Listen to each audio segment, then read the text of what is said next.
For more than 20 years, a handful of U.S. Air Force personnel have been haunted by an event that took place in the Rendlesham Forest, just outside their base in Suffolk, England. They maintain that for 2 nights in 1980, they experienced, up close, an encounter with an unidentified craft. Their accounts make the Rendlesham incident one of the most detailed and well-documented to date. These witnesses also say that the government launched an investigation and then tried to cover it up.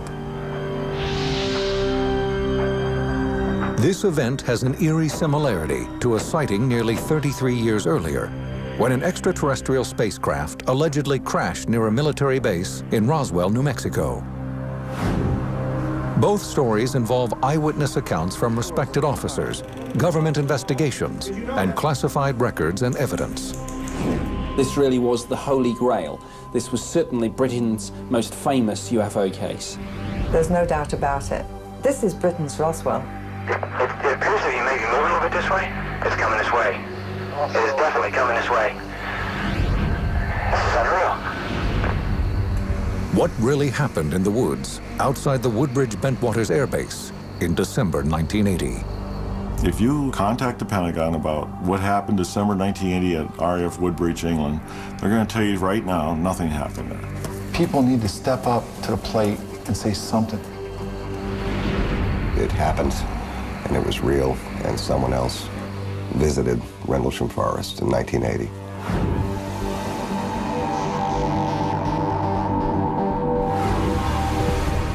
This is Bentwaters Royal Air Force Base.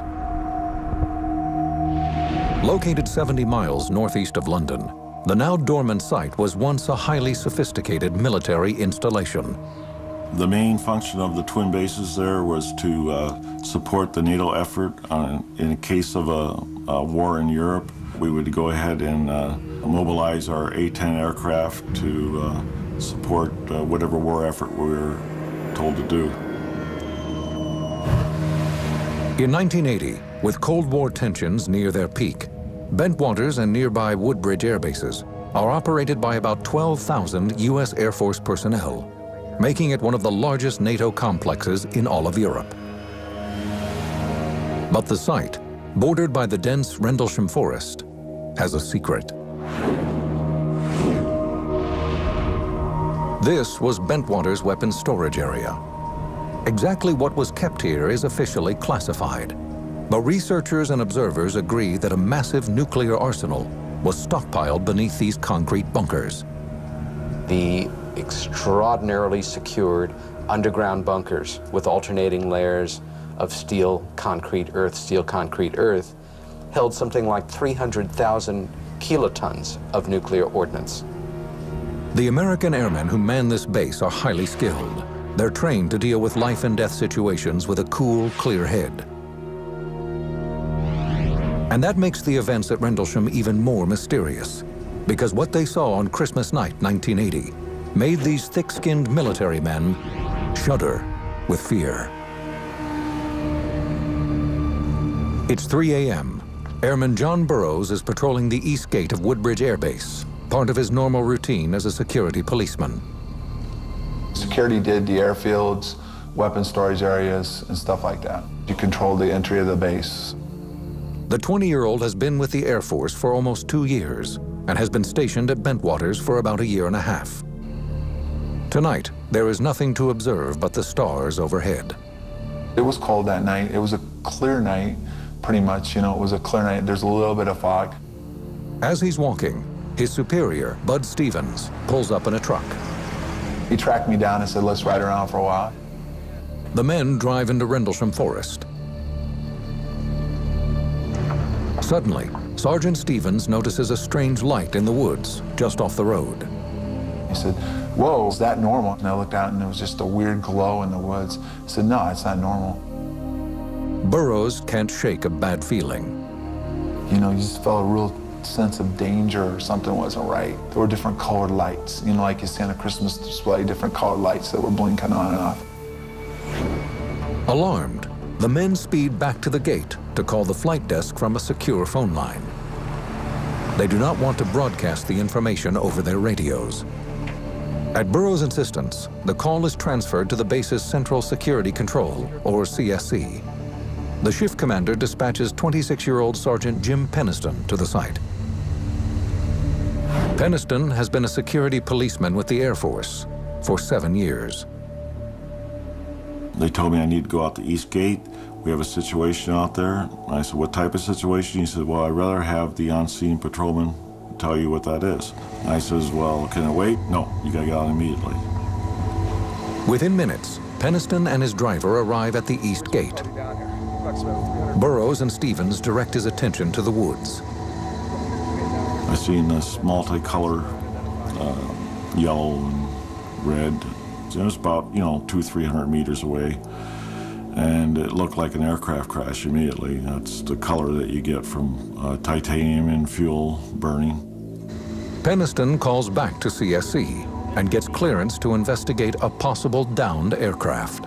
If it is an aircraft crash, we can go ahead and, render assistance and set up security for it. As part of standard procedure, Sergeant Peniston tries to gather information from Bud Stevens. And I said, well, do you hear it crash, Bud? He said, no, it didn't crash. It landed. Stevens is too frightened to help with the investigation. He returns to his post, while Burroughs and Peniston proceed without him. Soon after, they speed off with a driver and head toward the mysterious light. When they can no longer maneuver the vehicle around the dense trees, Burroughs and Peniston proceed on foot. They walk about 50 meters and notice strong interference on their radios. The farther we got into the woods, it became more and more intermediate, where it was harder and harder to talk to him. Suddenly, Sergeant Peniston feels an electrical charge in the air. I've been in excitable situations before on duty, and I know the adrenaline feeling, but this here was different. You could feel it on your clothes, your face, your hair. The closer they move toward the light, the less the scene resembles a crash. Didn't have no smell of smoke, and it was too contained. It was just like one ball out there. And we came into a clearing, and then that's when it was like a bright light lit up the whole area. It was almost blinding. Sergeant Peniston moves within 10 feet of the object, and the bright light dims. As his eyes adjust, he has trouble understanding what he's seeing. I'm a rational person. I wanted a rational explanation of what was going on. I could not come up with one. Peniston snaps pictures with his military-issued camera. The craft was triangular in shape and measured probably 9 feet wide by about 8 feet high. I couldn't tell the front or back to it. I mean, there was no engines on one side or no cockpit or nothing like that. It was all completely smooth, the outside of the craft. He then circles the object, writing descriptions in a notepad. These are the notes he wrote that night. Surface is unknown. Identity unknown. No apparent landing gear present. No sound, but appears to be operating somehow. Peniston's handwriting changes dramatically as he gets closer to the craft. I was really having problems with the type of craft. I keep saying it's unknown. I have a problem with understanding what I'm recording here. When he draws near enough, he reaches out and touches the object. The fabric of the craft was smooth, like glass. It was warm to the touch, but not hot. There wasn't like lights on it. Somehow it was in the fabric of the craft. On the front side of the object, Peniston notices several strange symbols. He copies them in his notebook as well. They were like markings, not numbers, not language. There were several, maybe 6 symbols, measuring 3 feet wide. I wasn't trained for what I was experiencing. Suddenly, the object emits a blinding flash of light. The men take cover.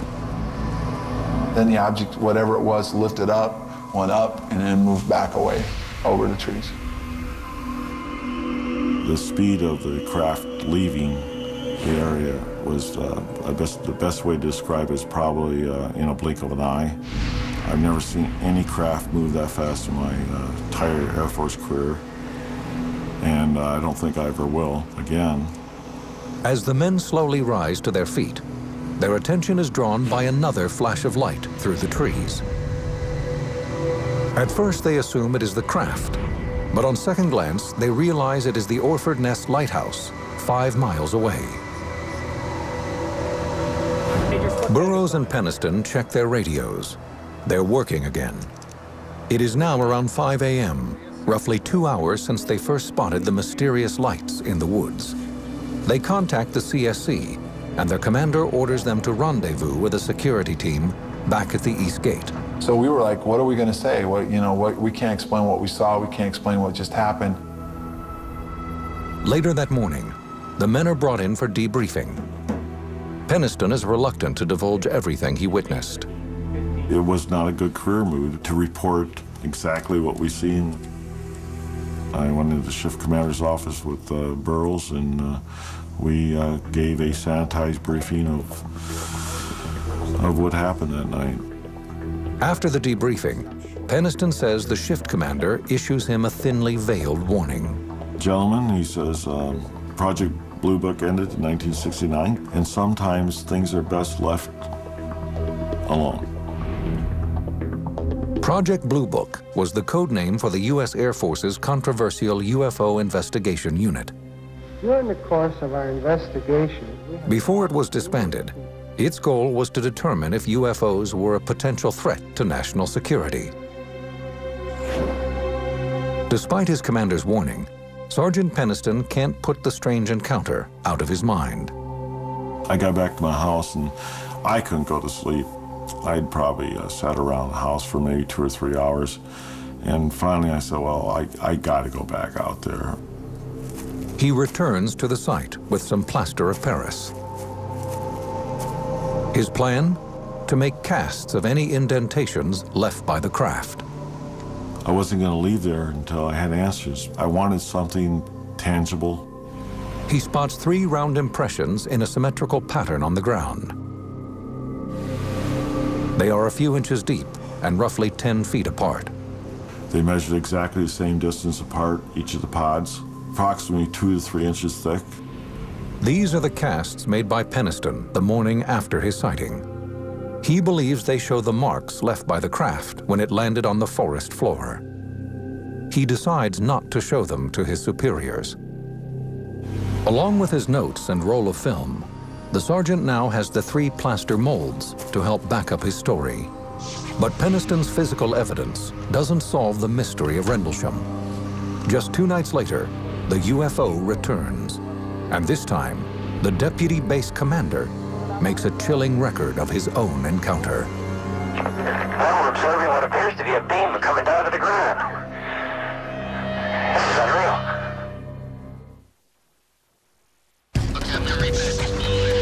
Late December, 1980. Sightings of a mysterious craft at the Woodbridge Bentwaters NATO complex in Suffolk, England, have put many airmen on edge. The strange encounters began the night of the 25th, when airmen reported seeing unusual lights. By the early morning hours of the 26th, 2 men claimed to have come within a few feet of a landed craft in the neighboring forest. It's now the evening of the 27th. 40-year-old Deputy Base Commander Lieutenant Colonel Charles Halt attends a holiday party at the Officers Club. His celebration is cut short when one of his men arrives looking distressed. He showed up just white as a sheet. And he wasn't the type of person to get too excited too easily. He was a former Marine. He said, "It's back." We looked at each other and said, "What's back?" He said, "The UFO." After 2 nights of disturbing stories, Halt decides to investigate for himself. The police were spending more time looking in the sky than they were at the airplanes they were supposed to be protecting. It's time to put this to rest. Holt instructs a three-man security team to assemble their gear and meet him at his quarters. Within minutes, they head toward the Rendlesham Forest. By the time Holt arrives, a security cordon has been established around the perimeter of the woods. Holt is briefed on the situation and is told that the UFO is no longer visible. But the men are experiencing mysterious outages in their high-powered floodlights, called light-alls. Holt and his team collect their gear, a still camera, a Geiger counter for measuring radiation, and a night vision device called a starscope. I took my small personal cassette recorder, which I carry just about everywhere with me, just to record the events. The team heads into the dark woods. And I was going to investigate and show that there was definitely a good, reasonable explanation for everything. The following is the recording Holt made that night. 150 feet or more from the initial, I should say, suspected impact point. Having a lift going, we can't get the light all to work. Seems to be some kind of mechanical problem. Along with the malfunctioning light-alls, Holt's team encounters the same radio interference experienced by Burroughs and Penniston 2 nights prior. They are walking through the area where Burroughs and Penniston reported seeing the unidentified craft, when Holt notices gashes in the bark of several trees. It looks as if they have been struck by a large object. Holt orders one of his men to take photographs. He took pictures of the indentations of the trees and everything. He was taking snap, snap, snap all the time. The Geiger counter begins registering high levels of radiation, but only in the areas surrounding the alleged landing site. You're getting readings on the tree you're taking samples from on the side facing the suspected landing site. 4 clicks max. Up to 4. Interesting. That's right where you're taking the sample now. 4. That's the strongest point on the tree? Yes, sir. If you come to the back, there's no clicks whatsoever. Suddenly, the dark woods are alive with sound. We're hearing very strange sounds out of the farmers' barnyard animals. It's very, very active, making an awful lot of noise. All the animals in the forest were acting up, making a lot of noise, and the barnyard animals from the farm, which was on the adjacent side of the particular location, were also acting up. One of his men points out a glowing light in the distance. With his tape recorder rolling, Holt documents every moment of this encounter. You just saw a light there. Wait, slow down. Where? Right in this position here, straight ahead, in between the tree. There it is again. Watch. Straight ahead off my flash right there. So there it is. Hey, I see it too. What is it? We don't know, sir. And we saw this bright red glowing object. It looked like an eye. It's the best way I can describe it. It was bright red, had a dark center, and appeared like as though it were winking. We're about 150 or 200 yards from the site. Everything else is just deathly calm. There is no doubt about it. There's some type of strange flashing red light ahead. It's yellow. I saw a yellow tinge in it too. Weird. It appears to be maybe moving a little bit this way. It's brighter than it has been. Yellow. It's coming this way. It is definitely coming this way. It was moving through the trees, horizontally, but also traveling vertically. In other words, it was zigzagging through the trees and dripping what appeared to be, the best way I can describe it, as molten metal. Holt and his men pursue the object into a nearby field. As we approached, it receded. It went away from us. It went out into the farmer's field. It stayed there for probably 20, 30 seconds, maybe a little more. Pieces of it are shooting off. There is no doubt about it. This is weird. And then it silently exploded and broke into multiple white objects. So we went into the field and searched around on the ground looking for burnt marks or evidence of whatever was coming off the object. The men find nothing in the field. Overhead, the object makes a sudden turn. It approached us at very, very high speed. Oh, here he comes from the south. He's coming toward us now. It stopped overhead and sent down a beam. The best way I can describe it is like a laser beam. Now we're observing what appears to be a beam coming down to the ground. This is unreal. It was a steady, constant beam as far as the diameter. It fell at our feet, and we all just were in awe. And I thought, was it trying to signal? Is it trying to warn us? Is it threatening us? And just as suddenly as it appeared, the light went click, was off. The object speeds away. The team watches, mesmerized, as it moves over the base and continues to beam lights to the ground. To some, it appears that the light is beaming directly into the base's weapons storage area, where nuclear missiles are reportedly housed. There's one object still hovering over Woodbridge Base at about 5 to 10 degrees off the horizon, still moving erratic and similar lights and beaming down as earlier. At this point, Halt's recorder runs out of tape. A craft is still hovering in the distance, but Halt and his team aren't sure what to do next. There's no protocol for what they've just encountered. Unnerved and exhausted, the men head back to base. Airman John Burroughs, who had witnessed a UFO 2 nights earlier, arrives at the site, along with Sergeant Adrian Bustinza. Burroughs is immediately concerned by the behavior of the men returning from the field. They were kind of, I don't know, they were weird. I mean, they were upset. After a brief conversation, Burroughs spots a blue light glowing in the same clearing Halt has just examined. The airman is determined to investigate further. I was bugging him, come on, Colonel, let me go out and see. I mean, I want to see what it is. So he finally authorized myself and Bustinza to go forward to get a closer look. The men head toward the strange blue glow in the field. Adrenaline quickly takes over, and Burroughs breaks into a run. As I was getting close to whatever it was, all of a sudden it was gone. The field is thrown into darkness, leaving the airmen scared and confounded. It just was gone. And I'm standing out in the field, and there's nothing there. Burroughs turns to Bustinza in disbelief. And he goes, what happened to you? And I go, I don't know what you're talking about. He goes, and you were like involved in the lights. He said, you were just like, it was like all of a sudden you were there and then you were in the lights and you were gone. Burroughs and Bustinza return to base. Burroughs' second encounter with the bizarre lights leaves him with nothing but questions. They are unaware that a sweeping investigation involving covert government agencies is already underway. The men claim that as they headed back to the base that night, they were walking into a government conspiracy.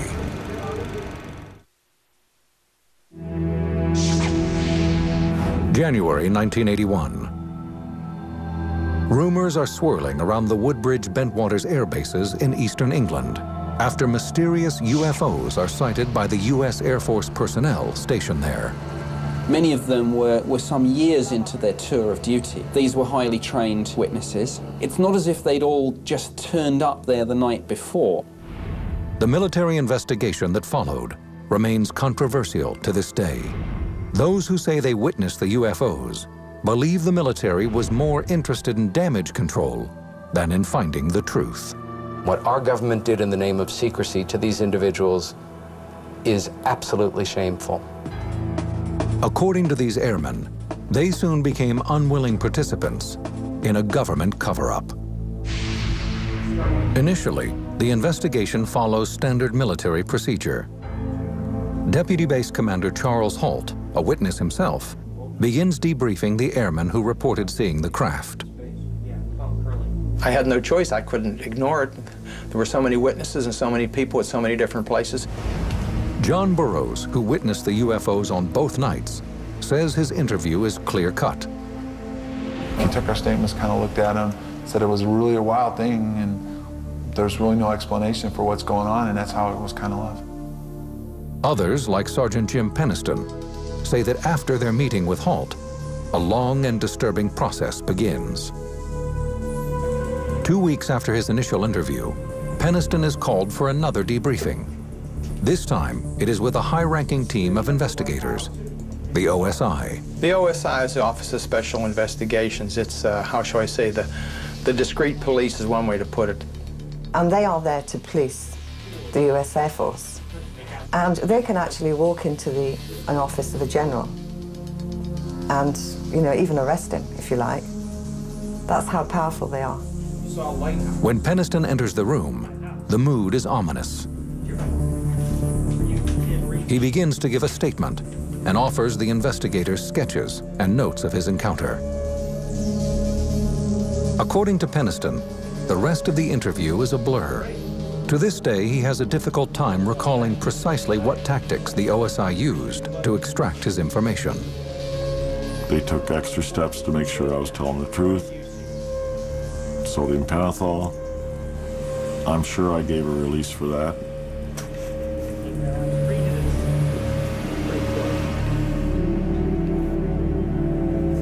And hope that they understood that everything I said was the truth. I believe I gave my permission for that, I would think.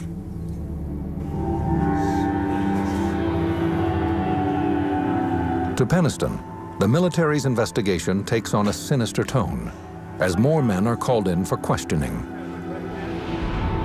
Shortly after the event, Sergeant Adrian Bustinza, who had accompanied John Burroughs to the field, is led to a room beneath the base for questioning.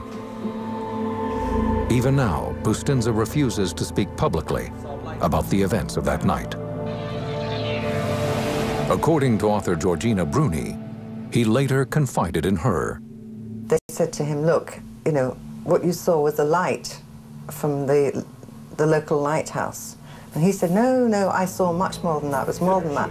No, you don't get the picture, do you? And they would not let him go until he agreed that what he saw was the lighthouse. And the moment they said to him, bullets are cheap, a dime a dozen, is when he said, okay, it was the lighthouse. Other witnesses also say they are told to drop their stories about seeing a UFO. We were told that we couldn't talk about it, was to treat it as top secret, and that was it. We never talked about it. According to Airman Burroughs, the signs of a government cover-up are obvious. Shortly after his interrogation, Burroughs is back on guard duty. As he makes his rounds, he can see that the woods are bustling with activity. There was vehicles leaving Woodbridge going out into the forest. There was helicopters flying around out there, so there was some stuff going on out there. Exactly what, I don't know. Deputy Base Commander Charles Holt is also aware of covert activities going on at the base. I heard some stories that were substantiated by several people that a plane load of people did come in a day or so later and did do a lot of investigating. Peniston and Holt claim they took pictures of the mysterious craft they encountered. But when the prints return from the base's photo lab, they are blank. The pictures are whited out, most of them. I thought that was really unusual, and I believe that the photos that I got were intentionally just whited out photographs. That's what I believe. Even Lieutenant Colonel Holt, the highest-ranking eyewitness, believes he is being kept in the dark by the military. As the investigation continues, he's asked to type up a memo based on his interviews with other witnesses and submit it to his superiors.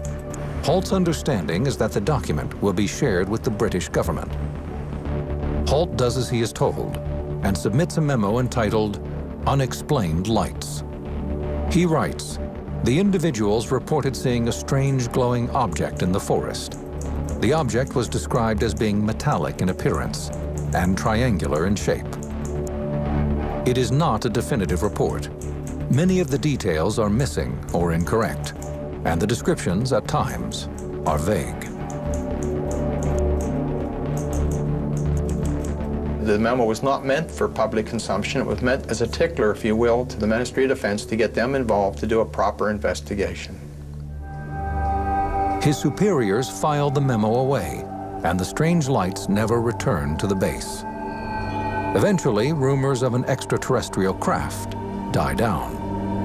For 3 years, the public is kept in the dark about what happened at the air bases.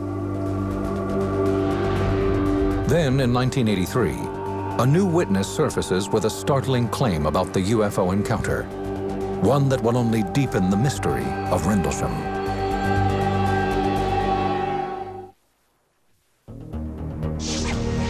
October 2nd, 1983. The British Sunday tabloid News of the World hits newsstands with the headline, UFO lands in Suffolk, and that's official. The article claims that a mysterious craft, moving under intelligent control, invaded the skies above the Woodbridge Bentwaters air bases in late December 1980. But most intriguing is the offering of a piece of written evidence. An official U.S. Air Force memo confirming the alleged sightings. The document was written by one of the men who encountered the mysterious object, Deputy Base Commander Charles Halt. Every local radio, TV station, Japanese TV, German TV, I had people swarming all over the place wanting to know the real story. From there onwards, every single newspaper in the United Kingdom was featuring this story for about a week. The memo, titled Unexplained Lights, offers a brief description of the late December encounters.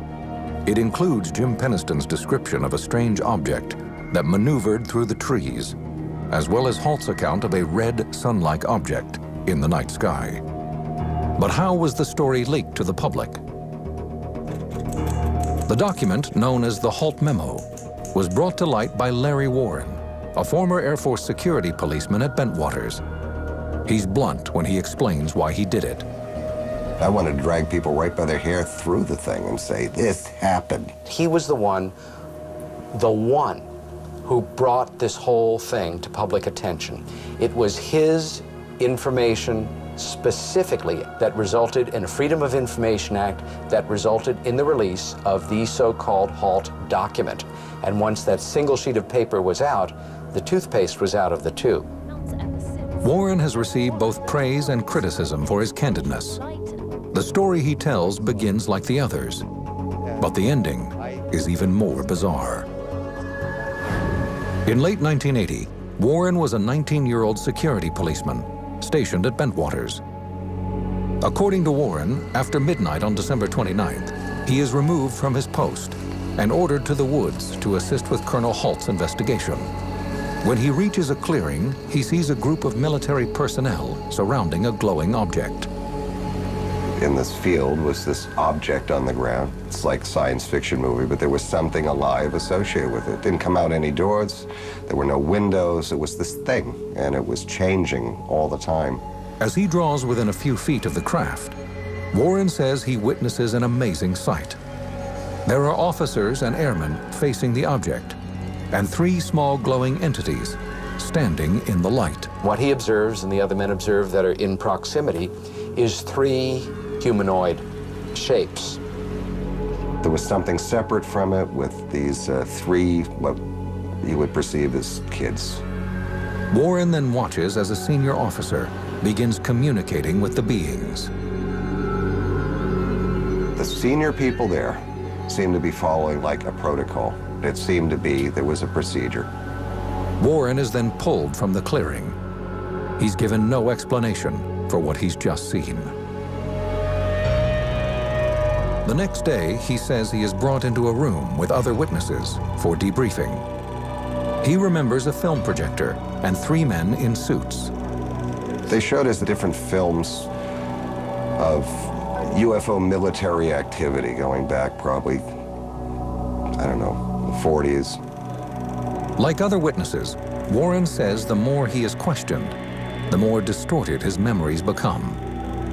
He remembers what happens next as a series of scenes that make little sense. Warren recalls being taken against his will by men in dark suits, then being led to an underground facility on the base. I remember being on a table and people talking to me and, you know, doctors and Air Force people behind them. I have another memory of being in a kind of like a mess hall and trying to eat something and kind of being alone at a table. It's imagery. I mean, this could all have been plugged into my head. Warren says he isn't sure if what he remembers is real, or if these images were planted by military investigators in order to confuse him and distract him from what really occurred. After the Rendlesham story breaks, Warren's accusations infuriate other witnesses. These airmen and officers say they too want the truth revealed, but that Warren's story is anything but. It hurt the whole incident as far as this is, something really did happen to us, but there's no way, the way he was describing what happened to us, and it wasn't fair to the people that were involved to have that kind of extreme stuff come out. Parts of his story do correspond with other eyewitness accounts. Warren, like Charles Halt and Jim Peniston, recalls seeing a glowing craft in a clearing of the Rendlesham Woods shortly after Christmas 1980. But Larry Warren is the only airman who claims he saw alien life forms. Another problem with Warren's version of events is that no one can remember seeing him in the woods on the night in question. Nobody ever recalls him being out there that night. Nobody I've talked to all the players and just about everybody was on even the fringes, and nobody remembers seeing Larry Warren anywhere except around the base in training. Warren remains steadfast in his convictions. I've never lost a minute's sleep over my role in this. I've never intentionally misrepresented anything, lied, or tried to gain anything unfairly. The contradictions surrounding the Rendlesham case have proven frustrating for UFO researchers. While there are multiple credible witnesses, airmen trained to be good observers and remain calm under extreme circumstances, the discrepancies between their stories are difficult to ignore. In the years that follow, researchers struggle to unravel the mystery. Then, in 2002, declassified government files reveal new facts about those mysterious nights in the woods. And which could have been the spot where the alien craft landed. Since 1983, the Rendlesham UFO incident has garnered attention around the world. But to this day, there is still no explanation for what U.S. Air Force personnel claimed they saw in the woods and skies of Suffolk, England. Some experts who have reviewed the reports of strange lights and a glowing spacecraft have concluded that these sightings are a simple case of optical illusion. Retired Air Force Major and astronomer James McGahey learned about the incident by chance. I first heard about the Rendlesham Forest case in 1983 when I was at the base conducting a military exercise there on temporary duty. During his tour, he discovers that 5 miles from the twin bases, on the shores of the North Sea, sits the Orford Ness Lighthouse. McGahey feels that witnesses mistook this lighthouse for a UFO. If you're out in a dark sky on a cold night in December, and a lighthouse is swinging through the trees with this bright beam of light passing through the trees, it's going to have some strange, unusual effects. Light is going to get scattered by the trees. John Burroughs did mention this lighthouse in his first statement to his superiors. In the report, he says that after the mysterious lights disappeared, he thought the lighthouse was another craft, but quickly realized his mistake. I want to clarify something. This is always somebody tries to twist it. If you read the statement, especially mine, it clearly distinguishes between what we saw at the beginning and then we did see a beacon light and we followed it. Nowhere in my statement does it say I felt the beacon light was the object. I've done a whole lot of research on this lighthouse. You know, you can talk about it from here to eternity. And there's absolutely no way that a lighthouse can travel 5 miles, go in and out of trees, shoot beams down to the ground. So anyway, it's not a lighthouse. But McGahey claims there is a second explanation for the lights in the sky that has nothing to do with UFOs. On the night of the 25th, at around 9:30 in the evening, a Cosmos satellite re-entered the Earth's atmosphere. It would have looked like a fireball, which is a very, very bright meteor. For nearly 20 years, skeptics and believers continue their search for answers. In 2002, thanks in part to researchers like Georgina Bruni, the British government finally releases a new set of records. The files provide additional information about the case, but also raise new questions. They make it clear that the British government investigated the mysterious sightings back in 1981. This fact seems to indicate that military investigators did not believe the sightings were caused by a lighthouse or a satellite. But the files also reveal some of the shortcomings of that investigation. We discovered that some of the radar facilities were actually faulty. The cameras were faulty. on the nights in question, or allegedly faulty, that the films were missing. At the time, investigators based their research on the original memo written by Lieutenant Colonel Charles Halt. His document states that the first event occurred on December 27th, but the sightings actually began on the 25th. Halt's mistake has caused researchers to examine the wrong nights for 20 years. It is a frustrating revelation for Nick Pope, an official with the Ministry of Defense. Here we had possibly the most significant UFO event ever to have taken place on British soil, and yet not only were the dates wrong, but crucial days had been lost. Moreover, much has been left out of the files. Researchers hope the U.S. and British governments will release further information, including pictures taken by Air Force personnel on the nights of the sightings.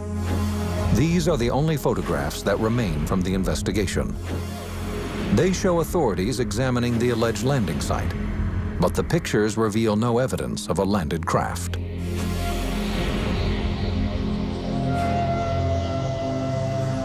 The U.S. Air Force's official stance is that the events were no threat to national security. To many, this statement doesn't ring true. If, in fact, nuclear weapons were housed at the base, then the military would have been very concerned about reports of an unidentified aircraft. We had objects flying over the weapon storage area, shining beams down to the ground. If that ain't defense significance, what is? Skeptics grapple with the same question, but in their minds, the military's response bolsters their claim that UFOs did not visit the Rendlesham Forest.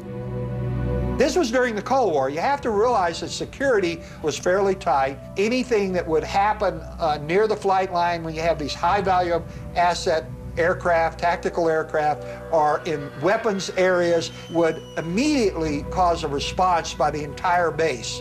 Everybody on the base would have been woken up and been reacting to something like that. And of course, that didn't happen. Even Charles Halt, the deputy base commander, is frustrated with his search for answers. I kept prodding Squadron Leader Moreland, the British liaison officer, for an answer. Doesn't somebody care? Isn't somebody interested? I got the feeling that I was kind of left hanging out there to dry, if you know what I mean.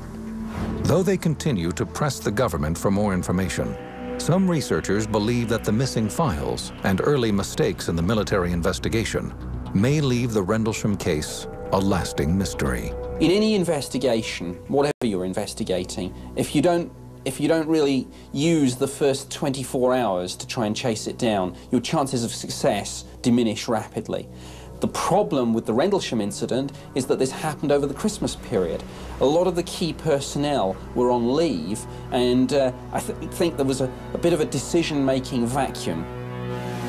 The newly released information is not enough for the men involved at Rendlesham to put the incident to rest. For now, they possess the few pieces of intriguing evidence that remain from their strange encounter. Peniston's plaster casts and drawings. Halt's tape recording. We're about 150 or 200 yards from the site. Everything else is just deathly calm. Jim Peniston, Larry Warren, and John Burroughs continue to wonder why the government is hiding the truth.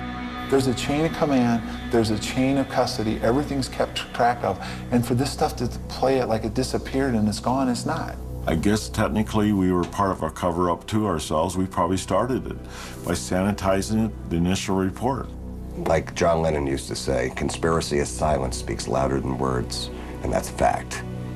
And I'll be pissing off people as long as I can about this and screaming that this went down, take a look at it, then judge for yourself.